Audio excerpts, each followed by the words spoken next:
திமுகவை ஆட்சி அதிகார பீடத்திலிருந்து அகற்ற வேண்டும் என்று துடிப்பது ஆட்சி அதிகாரத்தை விரும்புகிற ஒவ்வொருவருக்கும் இருக்கிற ஆசையாக இருக்கலாம். ஆனால் அது திமுக என்கிற கட்சியோடு நின்று விடுகிற அரசியலாக இல்லை.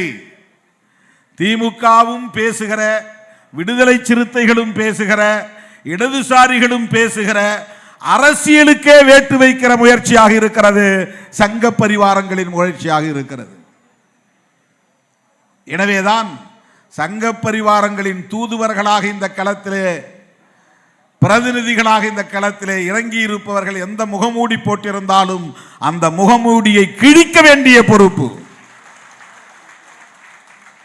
தோலுரிக்க வேண்டிய பொறுப்பு, அவர்களை மக்களின் முன்னால் அம்பலப்படுத்த வேண்டிய பொறுப்பு மேடையில் அமர்ந்திருக்கிற முற்போக்கு சக்திகளாக இருக்கிற ஒவ்வொருவருக்கும் இருக்கிறது என்று உணர்ந்திருக்கிற இயக்கம் விடுதலை சிறுத்தைகள் கட்சி.